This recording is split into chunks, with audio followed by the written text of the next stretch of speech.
राज्यामध्ये कांद्याचा प्रश्न जो आहे तो ऐरणीवर आलेला पाहायला मिळतोय. अनेक ठिकाणी आज आंदोलनं सुद्धा केली जात आहेत. पाशा पटेल जे आपल्या सोबत आहेत. सर, कांद्याला कुठेतरी हमीभाव द्यावा, ही मागणी जी आहे ती होताना पाहायला मिळते. अनेक ठिकाणी आज आंदोलनं सुद्धा होत आहेत. काय तुमचं काय मत आहे? नाही, कांद्याचं या वर्षीची जी सिच्युएशन आहे ना, या वर्षाची सिच्युएशन कांद्याची अशी आहे की आपला कांदा 60-70-80% आसपास आखातामध्ये जात असतो. यावर्षी युद्धजन्य परिस्थितीमुळं आखातामध्ये कांदा जात नाही, नंबर एक गोष्ट. नंबर दोन, रब्बीचा कांदा यावर्षी ज्यावेळेस काढणीला आला त्यावेळेस अवकाळी पाऊस पडलं आणि अवकाळी पाऊस पडल्यामुळं कांद्याची साठवण क्षमता कमी झालेली आहे आणि मग हे कांदा टिकल का नाही अशी भावना शेतकऱ्याच्या मनामध्ये झालेली असल्यामुळं लोक ते विकायच्या मानसिकतेमध्ये आहेत. दुसरं, हे कांदा काढत असताना 2 उष्ण लहरी आलेल्या आहेत, त्याच्यामुळेही कांद्यावर परिणाम झालेला आहे या 2 गोष्टीमुळं. आणि मग FAQ सारखा जो कांदा असतो, जो चांगल्या दराचा असतो, त्याचं आता यावर्षी काय झालं आहे की FAQ कांदा जास्त आलेला नाही आणि त्याच्यामुळं त्याचं ग्रेड कमी ग्रेडमध्ये त्याला पैसे मिळू लागलेले आहेत. त्याच्यानंतरची आणखीन एक गोष्ट म्हणजे या सीझनमध्ये कांदा जे यावर्षी आपणाला जे कांदा आपण पिकवतो तो आझादपूर मंडीमध्ये कांदा आपला जात असतो. आझादपूर मंडीमध्ये मी आता 12 तारखेला स्वतः भेट दिली. माझ्याबरोबर राहुरी कृषी विद्यापीठाचे इकॉनॉमिक्सचे प्रमुख राहुल सर होते आणि परभणी कृषी विद्यापीठाचे प्राध्यापक सचिन सर होते. आम्ही दोघा-तिघांनी चौघांनी जाऊन हे तिथले अभ्यास केला. आत्तापर्यंत काय होत होतं की फक्त महाराष्ट्रातूनच कांदा येत होता, परंतु आता हरियाणा बी कांदा पिकवू लागलं आहे, राजस्थान बी कांदा पिकवू लागलं आहे, गुजरात बी कांदा पिकवू लागलं आहे आणि मध्य प्रदेश बी कांदा पिकवू लागलं आहे. म्हणजे आपले स्पर्धक आता वाढलेले आहेत. त्याच्यानंतर जे कांदा आपण श्रीलंकेला आणि बांगलादेशला देत होतो, तिथं लोकांनी श्रीलंकेने आणि बांगलादेशने आपल्या इथलं बियाणं नेऊन आपल्या देशाला ते स्वयंपूर्णतेकडे नेलेलं आहे कांद्याच्या बाबतीत. आणि अशा अवस्थेमध्ये एक तर स्पर्धक जास्त झाले, युद्धजन्य परिस्थिती आहे आणि आपल्याकडं अवकाळी पाऊस आणि उष्ण लहरीच्या परिणामामुळे शेतकऱ्याला वाटते की कांदा टिकतो का नाही आणि म्हणून लोक कांदा बाजारामध्ये आणू लागलेले आहेत. आणि आता माननीय आपल्या राज्याचे मुख्यमंत्री आदरणीय देवेंद्र फडणवीस साहेबांनी 12 रुपये काही पैशांनी जो कांदा खरेदीचा निर्णय केलेला आहे. मी आता आझादपूर मंडीमध्ये होतो की आपल्या महाराष्ट्रातून नाशिकमधून कांदा जर दिल्लीला नेला तर किलोला 5 रुपये खर्च आहे. आडत वेगळी, हमाली वेगळी, बारदाना वेगळा असं जर बघितलं तर तिथंही आता ग्राहकाला तिथं 12 रुपयानं कांदा विकू लागले आझादपूर मंडीमध्ये. आणि त्या पैशानं जर समजा महाराष्ट्र सरकार कांदा घेईल असं देवेंद्र फडणवीस साहेबांनी सांगितलं, याचा अर्थ मी आझादपूर मंडीमध्ये दिवसभर घालून पूर्ण देशाची परिस्थिती बघितल्यानंतर, सगळे स्पर्धक बघितल्यानंतर, वातावरणाचं प्रकोप बघितल्यानंतर मला असं वाटतं की देवाभाऊनी जे निर्णय केलेला आहे असा निर्णय राज्यात नाही सोडा, देशात कुठेही झालेलं नाही. कांद्याला खरेदी फक्त आणि फक्त महाराष्ट्रामध्येच होते, बाकीच्या राज्यामध्ये होत नाही एवढं पिकवून सुद्धा. पश्चिम बंगालसुद्धा कांदा पिकवू लागलेला आहे.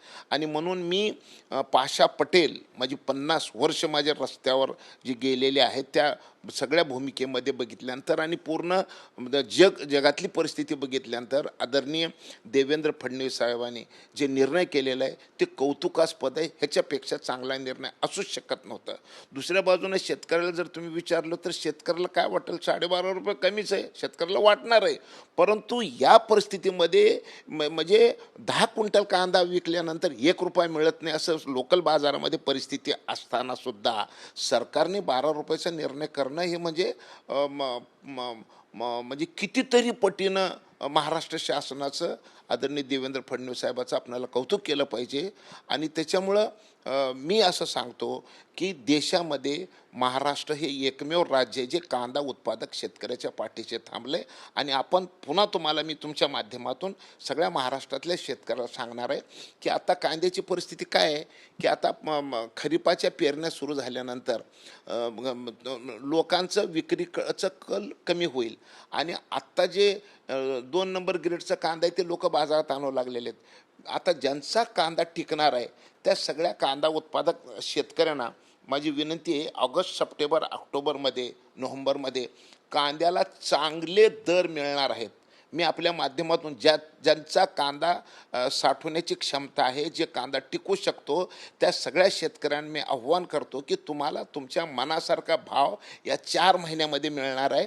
थोडं विकायला थांबा जरा, अशी माझी विनंती आहे कांदा उत्पादक शेतकऱ्यांना. पण कांद्याला हमी भाव जो आहे तो जाहीर करावा किंवा विशेष पॅकेज जे आहे ते जाहीर करावं अशी मागणी सुद्धा होताना पाहायला मिळते. नाही नाही, मग विशेष पॅकेज म्हणजे काय? विशेष पॅकेज म्हणजे जे 12 रुपये किती पैसे 35 पैसे काहीतरी जे जाहीर केलेलं आहे ना, ते विशेष पॅकेजच आहे.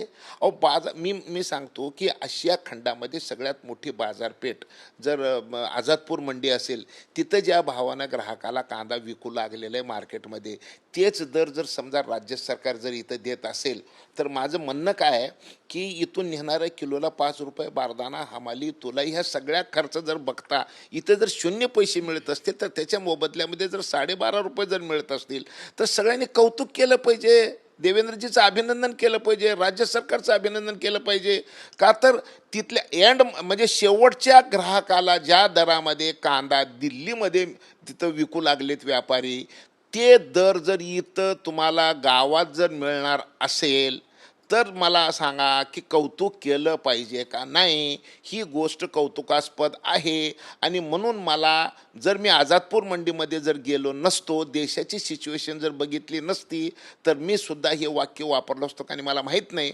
परंतु तुम्हाला एक महत्त्वाची गोष्ट सांगतो, मी हे पण बघितलेलं आहे. आणि दुसरी गोष्ट आता आणखीन 2 गोष्टी मी आपल्या माध्यमातून सांगणार आहे की आमच्या कमिटीच्या वतीनं जे काही आत्तापर्यंत जे आम्ही अभ्यास केलं आहे त्याचं तुम्हाला 2 गोष्टी सांगतो मी.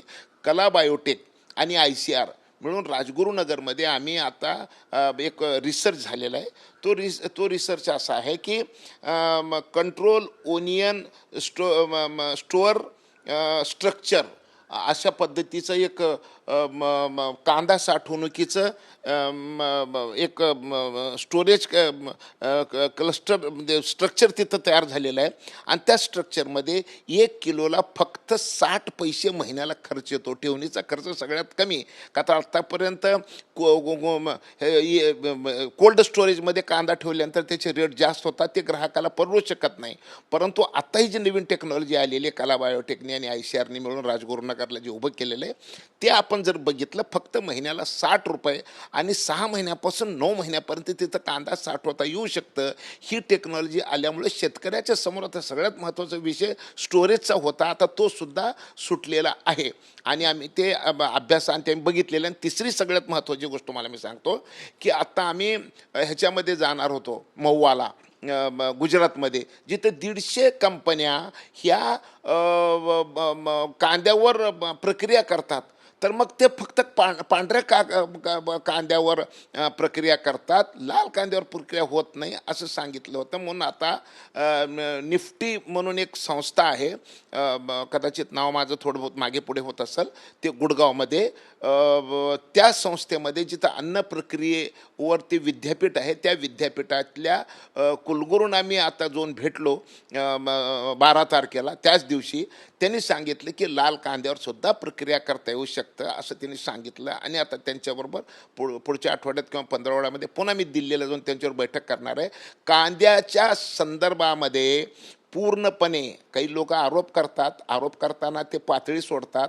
मी एक अभ्यासू कार्यकर्ता आहे. काही लोक सोन्याचा चमचा घेऊन जन्मलेली माणसं आहेत, त्यांना जमिनीत कांदा वर पिकतो का खाली पिकतो हे ज्यांना माहिती नाही. ऐकलं का? त्यांच्या बापाने आणि आज्याने खूप चांगलं काम केलं, परंतु ही पुढची टुकार मंडळी काही पण बोलू लागलेली आहेत. आमच्यासारखे आम्ही लढा दिला तुमच्या आज्याच्या काळामध्ये, म्हणून सरकारचं डोकं ठिकाणावर येत होतं. एवढी लढाई केलेली आहे आम्ही. आमच्या अंगावर कुठला अवयव नाही जिथं आम्ही मार खाल्लं नाही. आम्हाला का मारलं माहिती आहे का? आम्ही त्यावेळेस ते प्रश्न मांडत होतो म्हणून, हे प्रश्न जिव्हाळ्याचे मांडत होतो म्हणून. आणि आत्तासुद्धा आम्ही या विषयावर जे काम करू लागलो ते प्रसिद्धीसाठी करत नाही. आम्ही शेतकऱ्याला म्हणजे दोन गोष्टीसाठी आम्ही करतो, लाँग टर्म आणि शॉर्ट टर्म दोन्ही पॉलिसी कशा आल्या पाहिजे. आणि मी तर लाँग टर्म पॉलिसीमध्ये काम करणारा कार्यकर्ता आहे, म्हणून या सगळ्या गोष्टीचं. रोहित पवारांनी तुमच्यावरती तेच आरोप केला की पाशा पटेल जे आहे ते फक्त चष्मे बदलतात, बाकी काही करत नाही. नाही, त्यांना ह्या चष्म्याची महती जर कळली असती तर त्यांना एवढी जर अक्कल असते ना, हे चष्मा बांबूचा आहे आणि हे सस्टेनेबल मटेरियल आहे. मी जगाला सस्टेनेबिलिटी शिकवतोय. आज तुम्ही जर गुगलमध्ये जाऊन जर विचारलं तर who is bamboo man of India, तर पाशा पटेल असं नाव येतं आहे. गुगलने माझ्या कार्याची दखल घेतलेली आणि देशभरामध्ये माझ्या कामाची सगळ्यांनी दखल घेतलेली आहे. महाराष्ट्र शासनाने, माननीय देवेंद्र फडणवीस साहेबांनी आणि एकनाथ शिंदे साहेबांनी आणि आता सुनेत्रा वहिनीने, ह्या सगळ्यांनी मिळून आम्ही जे विषय मांडला ते बांबू इंडस्ट्रियल पॉलिसी सरकारने आणली. भारतामध्ये फक्त एकच राज्य आहे जिथं 1,500 रुपये म्हणजे एका हेक्टरला 7 लाख रुपये बांबू लागवडीला अनुदान दिलं जातं आणि इथं 50,000 कोटी रुपये बांबूला इन्व्हेस्ट करायचं राज्य सरकारने ठरवलेलं आहे. आणि त्याचबरोबर एशियाई बँकेकडून 4,300 कोटी रुपये बांबूसाठी आणायचं ठरवलेलं आहे आणि वर्षाला 1,500 कोटी रुपये लागवडीला देतो. एवढ्या गोष्टी माझं ऐकून जर सरकार जर करत असेल तर कुणीतरी टुकार माणसानं उठून काही जरी बोललं तर त्याला मी गंभीरपणे घेणार नाही. आणि मला फक्त नुसतं हे टुकार मंडळी नाही तर शास्त्रज्ञसुद्धा मला आता बोलू लागलेले आहेत. आता पंजाबमधल्या परिस्थितीमध्ये तिथं एका सेंट्रल युनिव्हर्सिटीने व्याख्यान ठेवलेलं होतं माझं आणि तिथंसुद्धा मी जाऊन पंजाबमधलं जे प्रश्न आहे आत्ताचं सध्याचं, त्या प्रश्नावर मी सोल्युशन सांगितलेले. आता पंजाबवाले लोक मला म्हणू लागले तुम्ही 2-4 महिने तिथं राहावा.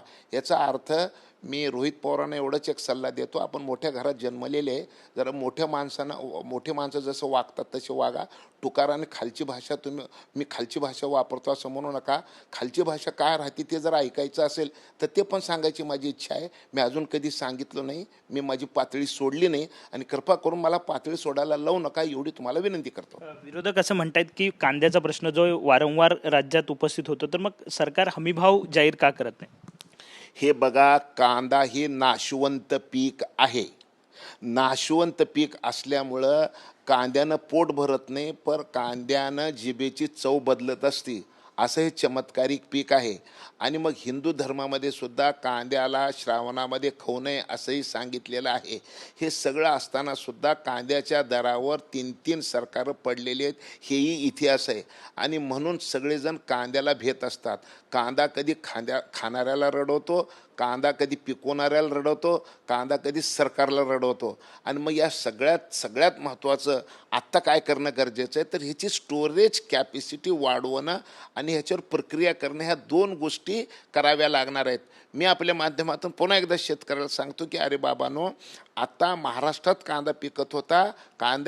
देशामध्ये कांदा नंबर 1चा कुठला असतो तर महाराष्ट्रातला असतो. आणि म्हणून आता कांद्याला पैसे चांगले मिळतात हे लक्षात आल्यानंतर देशातल्या इतर राज्यांनी सुद्धा आता कांदा पिकवायला सुरू केलेला आहे. आणि म्हणून भविष्यामध्ये मला असं वाटतं की खरं तर लागतं किती आणि लागवड किती केलं पाहिजे हेच आपल्या हातात नसल्यामुळं या गोष्टी होऊ लागलेल्या आहेत. एकतर आता आपणाला देशाला आणि आखाती प्रदेशाला आणि आपलं कांदा जे लोक खातात त्या लोकांना नेमकं कांदा किती लागणार आहे आणि त्याची लागवड किती पाहिजे, ह्या 2 गोष्टी आपल्या हातात आल्याशिवाय हे होणार नाही. आणि आत्ता मला एक सल्ला द्यायचा आहे की ज्या पद्धतीनं देशभरामध्ये कांद्याची लागवड वाढू लागलेली आहे त्या पद्धतीत आपल्याला जर जास्त पैसे घ्यायचे असतील तर कमी पिकवावं लागावं का असं मला वाटू लागलेलं आहे. आणि याच्यातल्या ज्या काही अडचणी आहेत आता तर मी अजून पूर्णपणे मी माझ्या कमिटीला आता शॉर्ट टर्मसाठी नेमलेलं नाही, माझ्या कमिटीला ही लाँग टर्म पर्याय सुचवण्यासाठी नेमलेले आहेत. आणि म्हणून मला आणखीन 1 महिनाभर वेळ लागणार आहे ह्या सगळ्या गोष्टीचा अभ्यास करायला. आणि मग त्यावेळेस मी ते सर्व सांगेनच. परंतु आजच्या परिस्थितीमध्ये ही परिस्थिती सगळ्या देशाची आहे. आणि म्हणून कांदा उत्पादकांना परत एकदा माझी विनंती, ज्याला कांदा साठवणं शक्य आहे, जे कांदा टिकणार आहे असं वाटतं, ते तुम्ही कांदा साठवून ठेवा. पुढच्या 4-5 महिन्यामध्ये तुम्हाला बऱ्यापैकी पैसे मिळतील. आणि ज्यांना आत्ता अर्जंट आहे त्यांनी सरकारला कांदा विकावा. आत्ता कांदा दिल्लीत जे दर आहे तेच दर म्हणजे राज्य सरकार आपल्याला देणार. अनेक ठिकाणी जो कांदा जो आहे तो सरकारकडनं विकत घेतला जात नाही, अशी प्रक्रिया अजून राबवली जात नाही, असे एक काही तक्रारी शेतकऱ्यांच्या आहेत. ती गोष्ट असू शकते. मग त्या संदर्भामध्ये जिथं कुठं आपलं चॅनलवरच्या बातम्या ऐकून जिथं कुठं कांदा खरेदी सुरू नाही ते लोकांनी आमच्याकडे येऊन भेटावं किंवा आम्हाला फोन करून सांगावं. आम्ही त्या ठिकाणी खरेदी केंद्र सुरू करायला केंद्र सरकारला लावू. त्याची काय अडचण आहे? खरेदी होत नाही ही गोष्ट जर कुठं असेल तर त्यांनी सांगावं ना सरकारला. सरकार तिची बरोबर सहकार माध्यमातून पणन माध्यमातून आमचे मंत्री जयकुमारजी रावळ साहेब आहेत, त्यांच्या ऑफिसमध्ये येऊन जर सांगितलं तर सकाळी सांगितलं तर संध्याकाळी खरेदीची व्यवस्था करता येऊ शकते. ती काही अवघड गोष्ट नाही आहे. एक शेवटचा प्रश्न, ज्या पद्धतीनं निवडणुकीच्या आधी 200 किंवा 150 रुपये अनुदान कांद्याला देऊ असं म्हटलं होतं, परंतु त्याचं 50 रुपयेच मिळाले, असा एक आरोप रोहित पवारांनी. त्या संदर्भातली मला पूर्ण माहिती नाही आहे. जी गोष्ट मला माहिती नाही ती मी सांगत नसतो. धन्यवाद. साहजिकच आहे, पाशा पटेल जे आपल्या सोबत होते. कॅमेरामॅन रोहन पवारसह विनायक डावरू, TV9 मराठी, मुंबई.